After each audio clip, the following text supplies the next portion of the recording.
Assalamualaikum warahmatullahi wabarakatuh. Salam Jumaat kepada semua umat Islam. Hari ini saya nak buat satu video react lah kepada satu video Abdul Hadi bertanya lah, iaitu video /52 berkenaan dengan tuduhan-tuduhan yang beliau telah buat ke atas YouTuber Dr. Nasir Vlogs yang saya lihat begitu berat sekali. Walaupun beliau mengatakan beliau bukan menuduh, tetapi beliau sekadar bertanya, tetapi dengan nada yang begitu kuat, dengan nada yang begitu bersemangat. Beliau telah mempersoalkan ataupun menuduhlah pada saya. Kalau anda boleh tonton video tersebut, nanti saya akan letak link di bawah di ruang description, yang mana sebanyak 32 pertuduhan yang berat ke atas admin Dr. Nasir Vlogs. Dan kita tengok Abdul Hadi ni, channel dia adalah naik begitu mendadak, begitu cepat, banyak follower, kerana pada pendapat saya beliau ni adalah seorang herostratic fame. Anda tahu tak apa itu herostratic fame? Herostratic fame ni satu orang kata bahasa ataupun perkataan yang di mana seseorang itu mengambil kesempatan membuat perlakuan buruk, yakni seperti Abdul Hadi ini jugalah, untuk meningkatkan dia punya populariti, lebih kurang macam tu lah. Jadi di antara tuduhan-tuduhan beliau ni mengatakan Dr. Nasir tak solat, itu tak apa lagi, dan banyak itu dia dapat dari mana. Dan saya nak persoalkan, inikah cara orang-orang yang sebelah sana tu berdakwah, mencari kesalahan orang, kesalahan itu, kesalahan ini. Dan saya percaya banyak juga kesalahan pertuduhan terhadap admin Dr. Nasir Vlog ini datang daripada sahabat beliau sendiri yang berada di Singapura barangkali, dan kerana ada sedikit perselisihan faham. Namun demikian, tidak sepatutnya Abdul Hadi menggunakan maklumat-maklumat tersebut dan terus menyerang Dr. Nasir Vlog, yang mana ia boleh menjejaskan YouTuber tersebut dan memalukan Abdul Hadi sendiri. Kerana saya selalu membuat komplain ataupun membuat react terhadap adab Abdul Hadi ini dalam memberi hujah-hujah, dalam menyatakan sesuatu. Dia lebih kepada menekan seseorang dan menghina orang. Dan inikah yang diajar oleh Rasulullah sallallahu alaihi wasallam.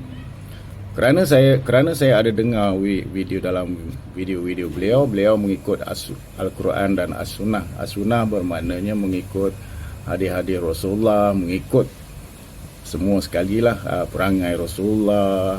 Maknanya perangai Rasulullah mestilah perangai yang baik-baik, lebih kepada sikap bermaaf-maafan dan tidak mempunyai perwatakan gaya dengan menyerang orang dengan begitu bersemangat sekali. Dan ini apalagi dengan membuat fitnah-fitnah yang membuka aib orang lain.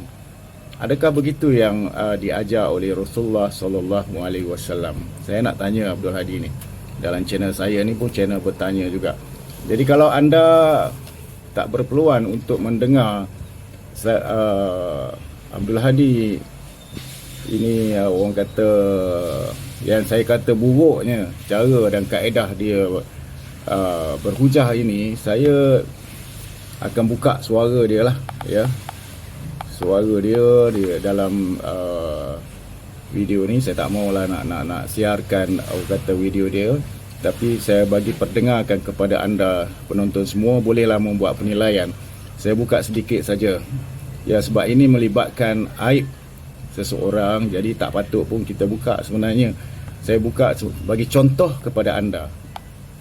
Pertanyaan aku kepada hang. Hang dengar elok apa aku nak tanya hang. Hang baru hang nak tahu Abdul Hadi bertanya. Di antara berita-berita yang aku dengar ni, adakah benar yang pertama kamu melacurkan agama? Pasal apa yang aku katakan hang melacur agama? Nanti kita dengar lagi. Yang kedua, adakah hang seorang munafik? Tu pertanyaan aku. Pasal apa aku bertanya? Kita tengok satu-satu. Okey, antara dakwaan yang saya dengar, ini perkara nombor 3 tentang diri hang yang aku rasa tak kena. Berpura-pura berilmu untuk memerangkap wanita. Bukan aku kata dah. Tetapi saksi banyak kata. Termasuk pengikut hang sendiri. Mengajarkan ilmu sihir dalam bentuk New Age. Tu yang kata cue ball dalam jamban tu. Hang kata aku nak fitnah hang ke bro? Aku tanya hang ajar ajaran sihir ke? Sebab ni, tengok video ni kata apa. Bukan aku tuduh hang lah. Tu tengok, itu saya buat sedikit lah cara dia dengan begitu bersemangat sekali, cuba nak manipulasikan dan untuk merosakkan orang lain dengan cara dia berdakwah. Jadi ini tak patutlah pada saya, dan kita tengok di tengah-tengah. Saya tunjuk kepada anda lagi di tengah-tengah. Tanpa pikir Rafi. Ni kita menyatakan dia dapat daripada Bro Rafi lah, ya. Sampai bila-bila apa adalah nothing dan loser. Macam mana dia? Macam mana Dr. Nasir Villa, macam itulah akan jadi gambar. Serius aku cakap. Okey, ini kelemahan Dr. Nasir Villa yang aku nampak, dan aku minta hang bantah benda ni, buktikan apa yang aku cakap ni adalah tidak benar sama sekali. Sila buktikan Dr. Nasir. Tidak tahu baca Quran. Hang cukup takut bila aku sebut baca Quran, tetapi hang cuba-cuba nak ajar aku baca Quran, no? Ini katanya ini sebenarnya ia menuduh. Hang ada berapa tafsir? Kau hang kata dia beribu-ribu, berjuta-juta. Berapa tafsir hang simpan? Yang ada berapa tafsir kat dalam hang? Jangan duk sembang sombonglah kalau tak ada apa. Jahil bidang hadis. Kenapa aku tak jahil? Hamba hadis hang tak tahu apa satu sekalipun. Matan ke, sanad ke, jarah wa takdir ke, ilmu rijal ke, apa satu hang tak tahu. Lepas tu hang nak sembang kata hang pandai. Yang ke-18, jahil bidang fik. Hang fiqah pun tak tahu. Sebab tu hang tak semayang. Aku lupa sebut sedapnya tadi. tuduh orang tak semayang. Nampak ke? Hang tak puasa, Dr. Nasir Villa. Sedapnya kata korang tak puasa. Hang nampak ke? Hang kawan hang kenal ke Dr. Nasir yang kata Dr. Nasir tak puasa? Hang tak puasa. Hang sembang yang pumpang-pumpang, tapi hang tak puasa, Dr. Nasir Villa. Bukan aku yang kata, tetapi itu maklumat yang aku dapat. Okey. Jadi bila maklumat dapat tu kau jadi sekunda. Sebab tu hang boleh menghina akidah. Tak apa, kita tengok lagi satu-satu. Jahil bidang tasawuf. Banyak sangat. Jadi sebenarnya bukan soal itu semua, tapi ini merupakan bukan beliau bertanya, tetapi beliau menuduh berdasarkan maklumat-maklumat yang diperolehi daripada sahabat Dr. Nasir yang clash lah. Pendapat saya, kerana dia sebenarnya tidak kenal Dr. Nasir secara dekat dan tidak pernah berjumpa, cuma hanya berjumpa dalam YouTube lah. Masing-masing mengata orang masing-masing, Dr. Nasir serang dia dan dia serang Dr. Nasir. Tapi anda klaim diri anda ikut Al-Quran dan As-Sunnah. Anda pula menjadi seorang pefitnah. Walaupun anda dapat daripada orang lain, mungkin orang-orang yang memberi maklumat-maklumat kepada anda itu adalah cuba untuk membuat fitnah kepada Dr. Nasir Villa. Saya tak adalah orang kata nak menuduh. Ini saya tak campur, tetapi saya tengok karakter dan cara anda, saya katakan berdakwah lah, kerana banyak anda buat react ke atas ustaz-ustaz, dan memperbetulkan ustaz-ustaz yang anda kata tak betul, yang anda kata membawa ajaran syaitan dan sebagainya. Dan anda juga seorang manusia yang suka mengfitnah, mengaibkan orang lain dengan banyak tuduhan-tuduhan, sebanyak 32 kalau saya kirakan tuduhan. Saya tak mahu nak siarkan semua, itu sebagai contoh saja kepada sahabat-sahabat semua. Fikir-fikirkanlah kalau nak ikut mamak ni yang saya panggil dia Abdul Hadi Ceroy lah. Kerana saya panggil Abdul Hadi Ceroy sebab dia ni ceroy, dia membaca je. Ni pun saya tak tahu dia ambil daripada siapa dan ditulis oleh siapa, dan selepas itu dia baca. Dan kita tahu, kita boleh agak, kita pun hidup dah lama kan, dan kita juga belajar psikologi dan kaedah-kaedah bagaimana kita nak predict, nak trap orang dan sebagainya. Itu kita belajar.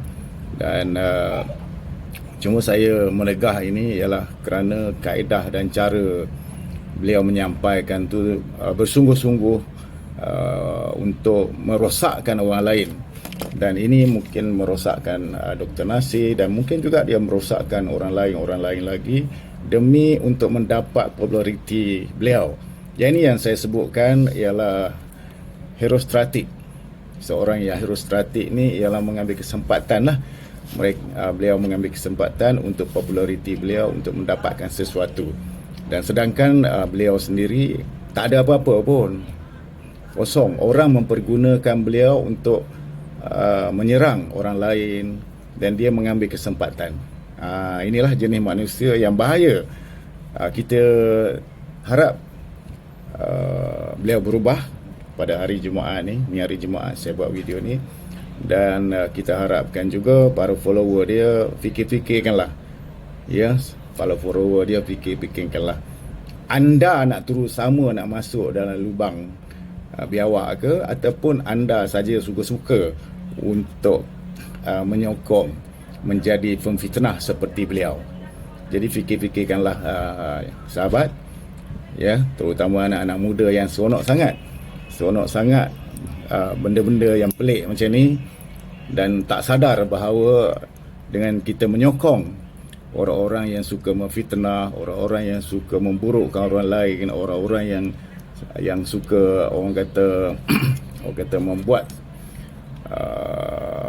mengutuk, membuat orang kata kacau, dan mengaku diri dia itu adalah ahli sunnah, diri itu dia adalah seorang yang mengikut sunnah, seorang yang mengikut Al-Quran, tetapi perangai.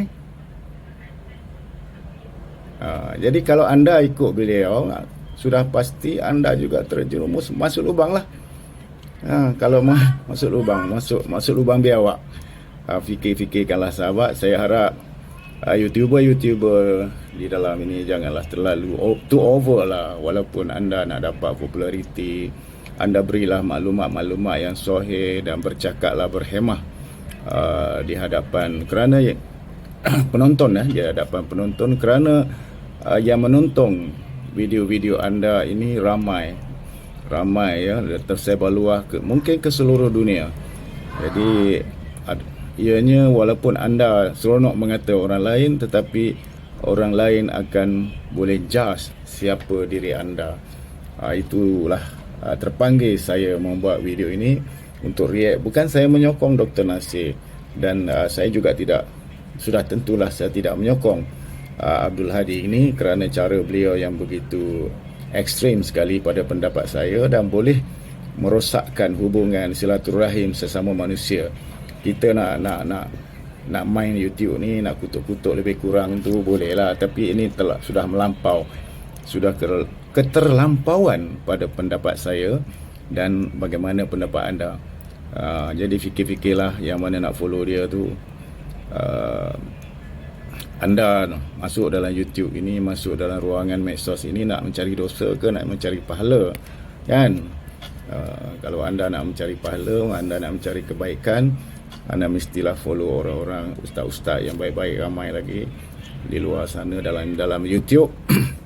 Dan kita dapat garap ilmu, kita dapat ambil ilmu daripada mereka. Itulah yang lebih baik, kan? So video react ini saya tuju khas kepada admin Abdul Hadi Bertanya. Semoga beliau cepat-cepat bertaubat ataupun beliau menarik balik video tersebut daripada tontonan umum. Jangan terlalu gah, jangan terlalu rasa seronok memfitnah orang, jangan terlalu rasa bangga membuka aib orang. Suatu hari aib anda juga akan dibuka oleh orang, dan itu sudah pasti. Saya yakin dan pasti sebab ada hadisnya. Saya tak mau baca lah, nanti kalau saya baca hadisnya itu saya bukan ahli hadis, dan ada orang kata saya bukan ahli agama. Itu tak tepat lah, bukan ahli agama, sebab kita pun belajar juga agama walaupun tidak secara formal. Sebab itulah kita involve dalam YouTube ini, menyanggah beberapa hujah anda dan cara anda berhujah di mana tidak menepati sunnah Rasulullah sallallahu alaihi wasallam. Anda berjuang untuk sunnah Nabi, tapi anda sendiri lintang pukang dengan hanya membaca orang lain punya teks, dan anda sendiri tak tahu ke mana. Buta. Anda buta yang sebenarnya. Mungkin anda juga seorang yang buta hati. Jadi kena fikir-fikirkanlah di hari Jumaat ini. Semoga anda, saya harap, bertaubat dan diberkati oleh Allah, ya, diberi hidayah oleh Allah Subhanahu wa taala. Okeylah sahabat-sahabat, video pendek saja. Saya mohon sahabat-sahabat berfikir panjang untuk follow beliau ini. Dan begitu juga dengan dakwah-dakwah yang dikeluarkan oleh kedua-dua belah pihak, antara yang bergaduh tu. Saya harap anda jangan ambil pot lah, ya. Jika kita seorang Muslim, kita berilah nasihat yang baik kepada mereka-mereka itu supaya mereka menjadi orang yang lebih baik dan mendapat petunjuk daripada Allah Subhanahu wa taala. Okey, wassalamualaikum warahmatullahi wabarakatuh.